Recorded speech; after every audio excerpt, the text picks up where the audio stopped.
యోవేలు గ్రంథం 2వ అధ్యాయం 28వ వచనం. తరువాత నేను సర్వజనుల మీద నా ఆత్మను కుమ్మరింతును, మీ కుమారులను మీ కుమార్తెలను ప్రవచనములు చెప్పుదురు, మీ ముసలివారు కలలు కందురు, మీ యవ్వనస్తులు దర్శనములు చూతురు. ఆ దినములలో నేను పనివారి మీదను పని కత్తెల మీదను నా ఆత్మను కుమ్మరింతును. ఈ ప్రవచనము పాత నిబంధనలో చేయబడింది. అంచె దినాలలో ఇది నెరవేరే ప్రవచనం. ఈ లోకం మార్చాలంటే ఏ మనుషుడు తరం కాదు. ఎంతమంది సేవకులున్నా, ఎన్ని ఉజ్జీవ సభలు పెట్టినా, ఎన్ని చర్చిలు కట్టినా, ఎంత సేవ చేసినా, ప్రతి ఒక్కరిని రక్షించగలిగిన శక్తి, రక్షించబడిన వారిని పరిపూర్ణులుగా పరిశుద్ధపరచగలిగే శక్తి ఎవరి వల్ల కాదంట. శక్తి లేదు ఎవరికి. కేవలం పరిశుద్ధాత్ముడు మాత్రమే ఆ కార్యాన్ని జరిగించగలడు.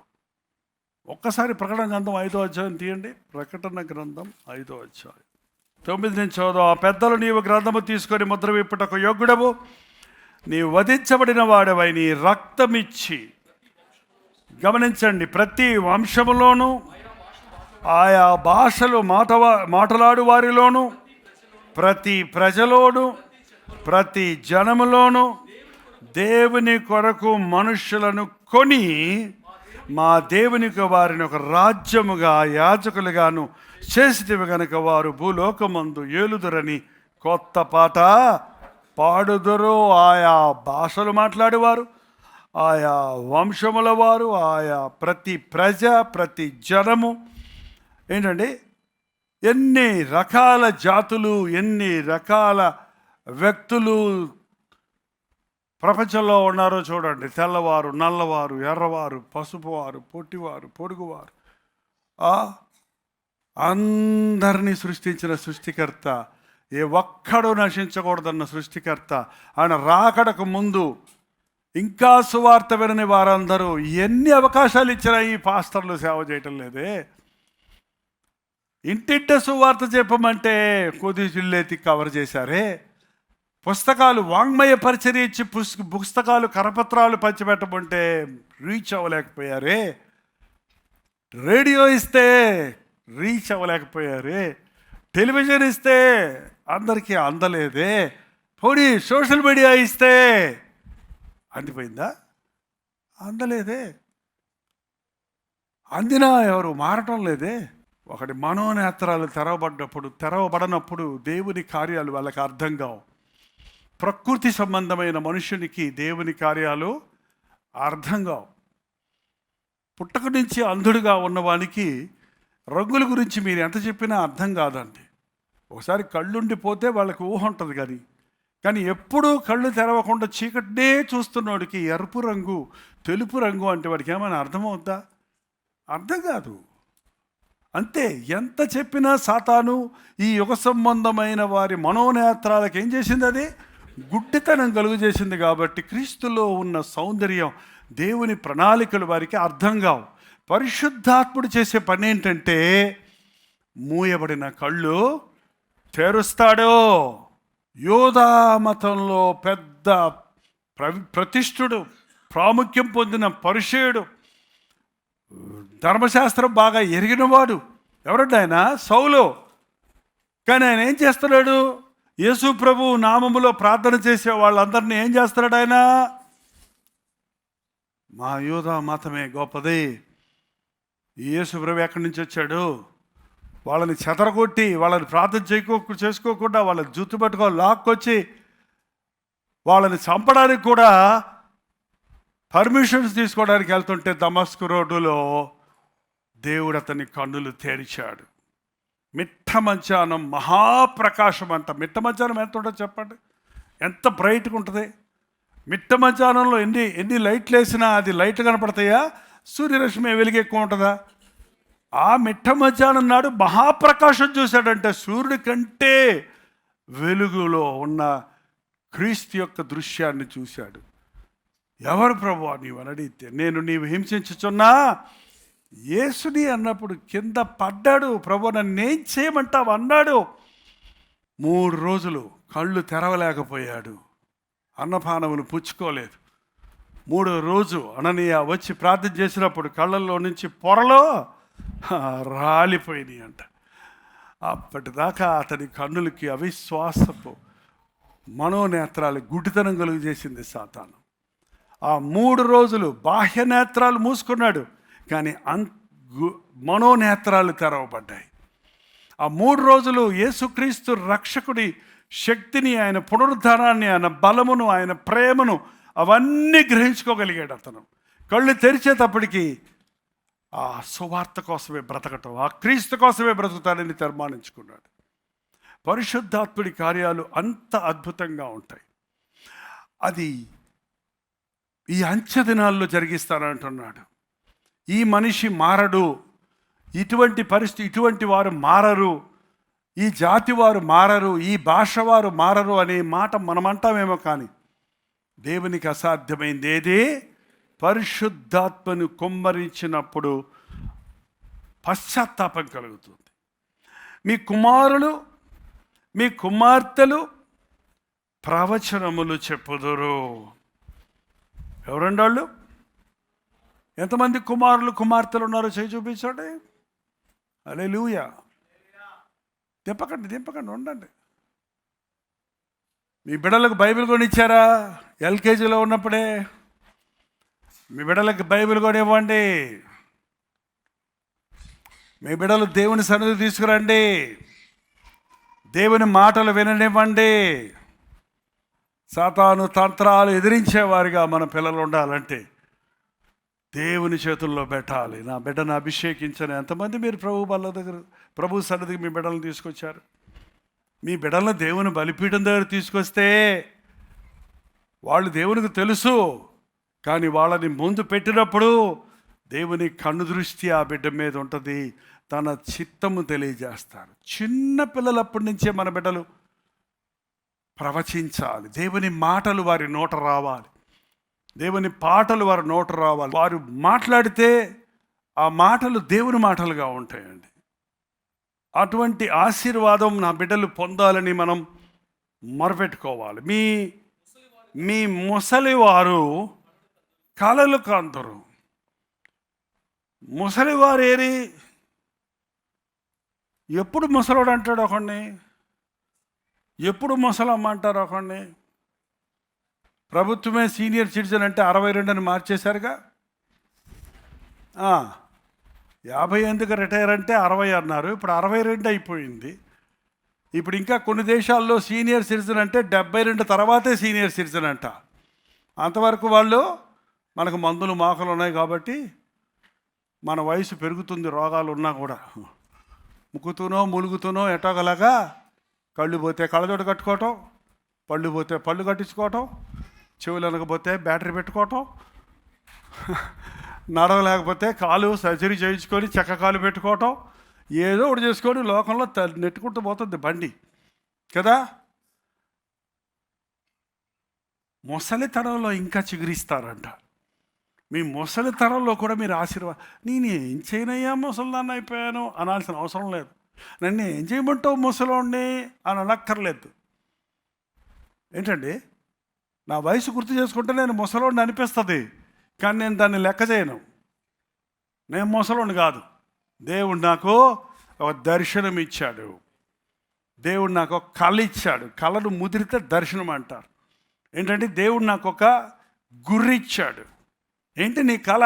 ఏంటి నీ ఆశ? చెప్పండి, ఏంటి నీ ఆశ? ఏంటంటే మనుషుడికి ఒక విజన్ లేదు, ఒక గురి లేదు, ఆశ. ఉట్టికెక్కలేనోడు ఊరతలేక ఎక్కుతాడనట. ఉట్టంటే తెలుసా మీకు? పిల్లలు వచ్చి తాగుతేనే ఇలా తాడేసి కుండ పెట్టిన పెరుగు కానీ మజ్జిగ కానీ అన్న కానీ ఉంటే కట్టేవారు. ఎంత ఉంటుంది? గట్టిగా చేయి చాపితే అందుద్ది. దీనికి అందుకోలేడంట. ఎక్కడికి పోతాడంటేనా అక్కడ పోయి అందుకుంటానంటాడంట. కొంతమందికి ఆశలు అట్టుంటాయి. అవి నీ ఆశలు, కానీ దేవుని ఆశలు ఇంతేనా? ఆ? నా తలంపులు మీ తలంపుల వంటివి కావు, నా ఆలోచనలు మీ ఆలోచనలు వంటివి కావు. భూమికి ఆకాశం ఎంతెత్తుందో అంత ఎత్తైన తలంపులు నేను మీకోసం కలిగి ఉన్నాను. నువ్వు దాన్ని గ్రహించుకున్న రోజు వృద్ధాప్యంలో నువ్వు ఇంకా చిగురిస్తావు. నీ దగ్గర బోల్డ్ అన్ని సాక్ష్యాలు ఉంటాయి, అనుభవాలు ఉంటాయి, 3-4 తరాలకు నువ్వు పంచగలిగిన దీవెనలు ఉంటాయి. నువ్వు నీ పిల్లలకు దీవెనకరంగా ఉంటావు.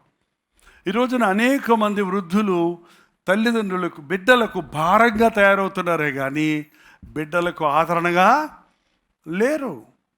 పరిశుద్ధాత్ముడు నేను అభిషేకించినప్పుడు నీవు నీ బిడ్డల గురించిన తలంపులు ఎరుగుంటావు. యాకోబు ముసలుడైపోయిన తర్వాత యోసేపు తన 2 కుమారులు తీసుకొచ్చాడు. వీళ్ళని ఆశీర్వదించమంటే ఆయన చేతులు తిప్పి ఆశీర్వదించాడు. లేదన్నా నాన్న ఈయన పెద్ద కొడుకు, ఇది 2వ కొడుకు అంటే నాకు తెలుసు దేవుడు ఇతన్ని కోరుకున్నాడు. దేవుడు కోరుకున్నాడన్నది వృద్ధాప్యంలో యాకోబుకు దేవుడు బయలుపరిచాడు. ఈ రోజుల్లో చాలామంది వివాహాల విషయాల్లో తుచ్చమైన లోక సంబంధమైన ఒక ముగింపులకు వస్తున్నారే కానీ ఎవరికి జతపరచబడితే వారి భవిష్యత్తు ఎలాగుంటుంది, వారి తరతరాల పిల్లలు ఎలాగుంటారని దేవునికి ఒక ప్రణాళిక ఉంది. అది ఎరిగిన వాడు దీవించబడతాడు. మీ వృద్ధులు కలలు కంటారు, అంతకంటే ముఖ్యమైనది ఉంది, మీ యవ్వనులు దర్శనములు చూతురు. యవ్వనస్తులారా, ఏంటి మీ దర్శనం? ఏంటి మీ విజన్? What's your longings? ఏంటి మీ అభిప్రాయం? ఏం చేయాలనుకుంటున్నారు? No goal. ఎందుకు చదువుతున్నావు బీటెక్? జాబ్ కోసం. జాబ్ వస్తే ఏం చేస్తావు? వస్తే కదా ముందు వస్తుందనే గ్యారంటీ లేదే. ఏంటండి, ఇవాళ ఎంతోమంది పోస్ట్ గ్రాడ్యుయేషన్ చేశారు, జాబ్ లేదు. జాబ్ లేకపోతే దేవుడి తలంపేదో ఎరుగు, దేవుని ప్రణాళిక ఏదో ఎరుగు. అమెరికా వెళ్ళారు భక్త్ సింగ్ గారు అనే దైవజనుడు చదువుకోవడానికి ఇంజనీరింగ్ చదివి గ్రాడ్యుయేట్ అయ్యి అక్కడి నుంచి ఇండియాకి తిరిగి వచ్చేటప్పుడు ఇంజనీరింగ్ చదివాను ప్రభా, ఇండియాలో పోయి ఏం చేయమంటావు, ఎక్కడ ఉద్యోగం చేయమంటావు అని అడిగితే ప్రభు చెప్పాడంట, నా సేవ చెయ్యి అన్నాడంట. ఇంజనీరింగ్ చదివింది నీ సేవ చేయడానికి, కానీ థియలాజికల్ కాలేజ్ చదివి ఉండేవాడిని కదా కావాలంటే. ఏంటంటే నా మాటకు లోబడమంటే ఆయన లోబడ్డాడు. ఆయన దేవుని సేవ చేస్తే ఎన్ని లక్షల మందికి ఆశీర్వాదకరంగా మారాడో తెలుసా? దేవుడు మన జీవితంలో ఒకటి కోరుకుంటున్నప్పుడు ఎండిపోయిన జీవితాన్ని నీ వలన సస్యశ్యామలం చేయాలనుకుంటున్నాడు. నువ్వు ఒకళ్ళ ఇంజనీర్ అయితే, లోకరీతిగా చెప్పటం కాదు. ఎండిపోయిన మనుషులు ఎందరో ఉన్నారు, దేవుని వాక్యం లేక ఎండిపోతున్న జనులు ఎందరో ఉన్నారు. దేవుని రాజ్య నిర్మాణికుడిగా నీవు ఉండాలని కోరుకుంటున్నాడు. Have a great vision. దేవుని కొరకు గొప్ప వాటిని ఎదురు చూడు, ఆయన కొరకు గొప్ప వాటిని తలపెట్టన్నాడు విలియం కేరీ. ఇంకా ఈ మధ్య పండితులు బాగా గెలికి పట్టుకుంది ఏంటంటే, దావీదు తల్లి వేరు, మిగిలిన 7 అన్నదమ్ములు తల్లి వేరు. అందుకని దావీదుని ఒక ఇల్లీగల్ చైల్డ్ అంటారు చూసారా, అలా తీసి పడేశారు అన్నదమ్ములు. అందుకే వాడి గొర్రెలు కాసుకోబడి వాడితో మానవ వంశంలో చేరతాడు అన్నట్టు పక్క పెట్టేశారు వాడిని. పోరా గొర్రెలు కాసుకో పోరా అని వదిలేసారు వాడిని. కానీ ఏం చేశాడు, అతనికి ఒక విజన్ ఉంది. బెత్లెహేము యెరూషలేము కిందే ఉంటుంది, కొండలు కదా కనపడుతుంటాయి. బెత్లెహేముకి ఇటుపక్క ఊరు ఉంటుంది. ఆ పచ్చిక బయలుల్లో ఆయన ఆ గొర్రెలు కాసుకుంటూ ఆ కొండ వైపు చూసి ఏం ప్రార్థించేవాడు తెలుసా? ప్రభువా, నేను ఎక్కలేనంత ఎత్తైన కొండకు నన్ను ఎక్కించవా. ఏం విషయం అంటది? ఈ గొర్రెలు కాసుకుంటూ బతుకు కాదు కదా నాది, ఇదే కాదు కదా. ఇది ఇక్కడ ఉన్నా, ఇందులో నమ్మకంగా ఉంటా, నేను గొర్రెలు సరిగా కాసుకుంటా, కానీ నిన్ను నమ్మిన వాడిని నీవు హెచ్చిస్తానన్నావు కదా. నాకు ఆ యెరూషలేము సీయోను పర్వతం మీదకి వెళ్ళాలని ఆశ ఉంది, దేవుని కొండకు ఎక్కాలనే ఆశ ఉంది. నేను ఎక్కలేను చదువుకుందాం అనుకుని నన్ను ఫీజు కట్టేవాళ్ళు లేరండి. నేను వెళ్దాం అనుకున్నాను, ఎవరు ఎంకరేజ్ చేయటం లేదండి, ఇలా చెప్తుంటారు కొంతమంది. చూడు, సేవ చేయాలనుకుంటున్నాను, ఎవరు ఎవరైనా హెల్ప్ చేస్తే నువ్వు చేసేయండి సేవ. నువ్వు సేవ జరుగుతుంటే నువ్వే ఇతరులకు హెల్ప్ చేస్తావు. కూర్చొని ప్రార్థించుకుంటుంటే ఆ కొండ ఎక్కించవా? నేను ఎక్కలేను, నువ్వు ఎక్కించు, నువ్వు పట్టుకో, నువ్వు ఎక్కించు. ఆయన మీద పడే నీ భారం ఆయన మీద మోపు. యవనస్తులు ప్రభుని అడగండి. ఒక గొప్ప వాటి కోసం ఆలోచించండి. ఒక చిన్న జాబ్ కోసం అడగొద్దు. చిన్న ఉద్యోగం వస్తే చాలు అనొద్దండి. ఇంత చాలు అనొద్దు. Why do you limit yourself when you are a child of God? దేవా, నీవు ఆశించిన స్థాయిలో నన్ను చెయ్యి, నీ స్థితిలోనికి నన్ను హెచ్చించు.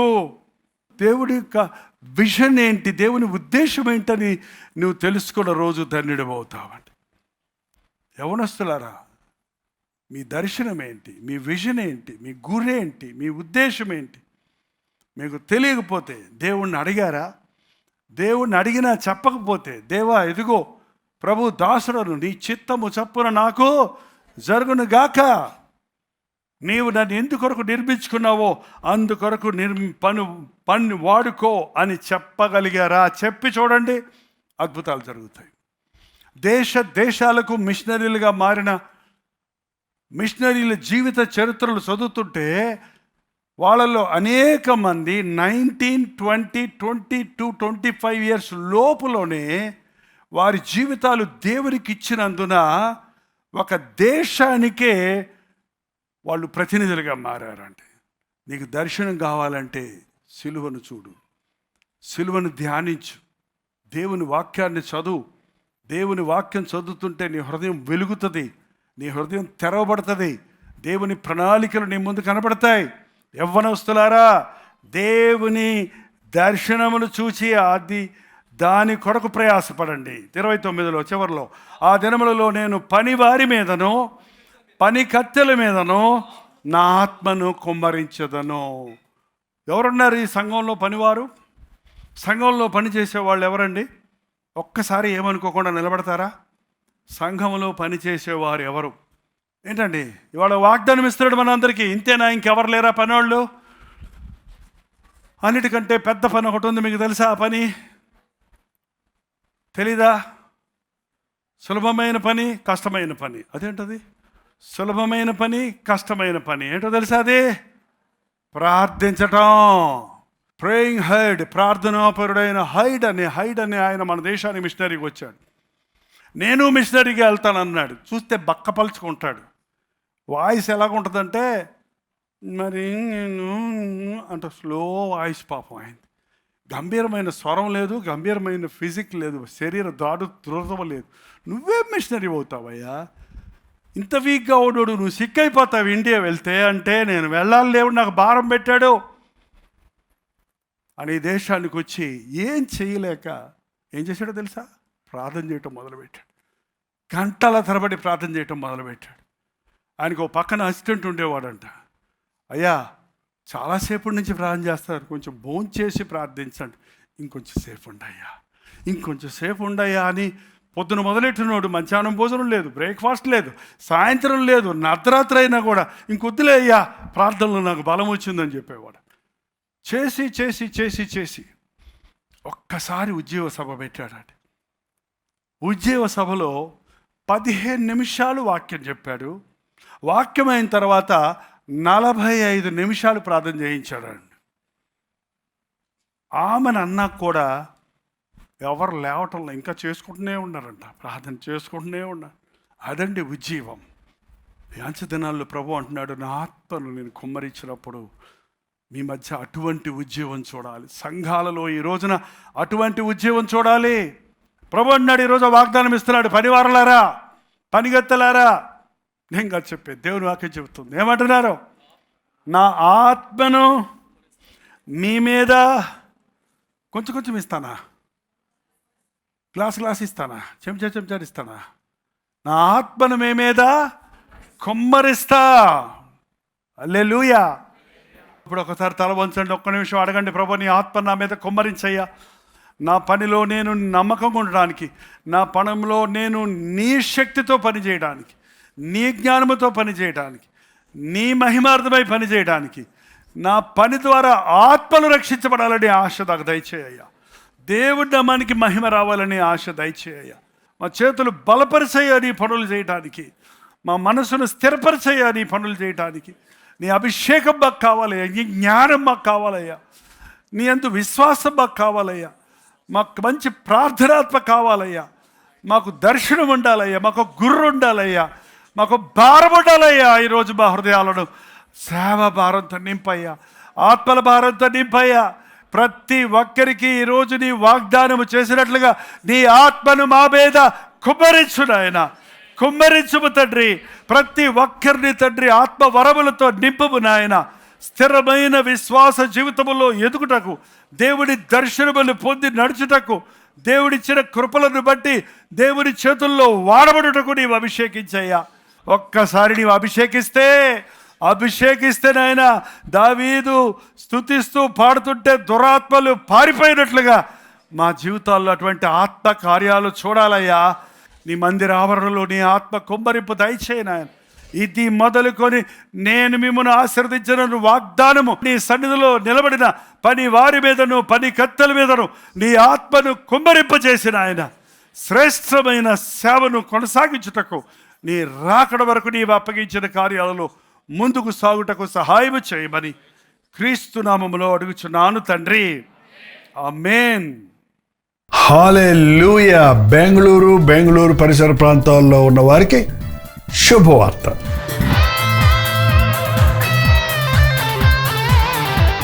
ప్రభు చిత్తమైతే బెంగళూరులో మే నెల 28వ తారీఖున ఒక ప్రత్యేకమైన 1 డే గెట్ టుగెదర్ను మీ కొరకు ఏర్పాటు చేస్తున్నాం. మధ్యాహ్నం 2 గంటల నుంచి 5 గంటల వరకు, 6 గంటల నుంచి 9 గంటల వరకు జరిగే ఈ 2 సెషన్స్లో పాల్గొని దైవాశీర్వాదాలు పొందండి. బెంగళూరు నుంచే కాకుండా చుట్టుపక్కల ఉన్న అనేక ప్రాంతాల నుండి, అటు ఆంధ్ర నుండి, ఇటు రాయలసీమ నుండి మీలో అనేకులు ప్రతిసారి గెట్ టుగెదర్కి వస్తున్నారు. ప్రభు మీకు చేసిన మేళ్లను గురించి చెప్తున్నారు. మీ భారాలు పంచుకొని మీ కొరకు వ్యక్తిగతంగా ప్రార్థించడానికి, మిమ్మల్ని ముఖాముఖిగా చూడటానికి అవకాశం కలిగజేస్తున్నారు. సోషల్ మీడియా ద్వారా, టెలివిజన్ ద్వారా వాక్యం మీద మేలు పొందుతున్న మిమ్మల్ని ముఖాముఖిగా చూడాలని, ఆధ్యాత్మికంగా బలపరచాలని బెంగళూరు వస్తున్నాం. ఈ 1 డే గెట్ టుగెదర్ దేవుని సన్నిధిలో మనం గడుపునట్లుగా, దేవుని ఆత్మ కార్యాలు చూచినట్లుగా, ఆయన సందేశాన్ని విని ఆనందించినట్లుగా రండి, పాల్గొనండి. మరి ముఖ్యంగా ప్రార్థించండి. మీ స్నేహితులకి, బంధువులకి అందరికి కూడా తెలియచేయండి. ఈసారి చిరునామా మారింది, గమనించండి. Jesus Calls Prayer Tower, Netaji Road, Fraser Town, near Cantonment Railway Station, Bengaluru. ఇంకా ఈ విషయమై వివరాలు కావాలంటే QR కోడ్ స్కాన్ చేసుకోండి, లేక 8939393939 నెంబర్కి మీరు కాల్ చేయండి. తప్పకొస్తారు కదా. మీ స్నేహితుల్ని, బంధువుల్ని అందరినీ పిలుచుకోండి. మీ కొరకు ప్రత్యేకంగా ప్రార్థన చేయడానికి, దేవుని వాక్యంతో మిమ్మల్ని బలపరచుటకు మేము ఆశిస్తున్నాం. రండి, పాల్గొనండి, దైవాశీర్వాదాలు పొందండి.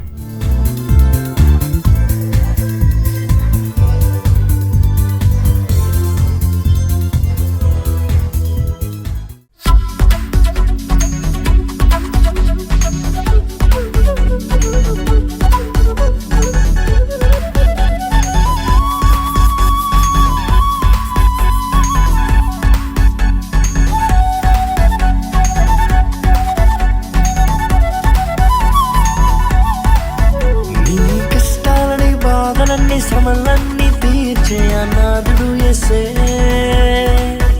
నీ కష్టాలని, బాధలన్నీ, శ్రమలన్నీ తీర్చే అనాథుడు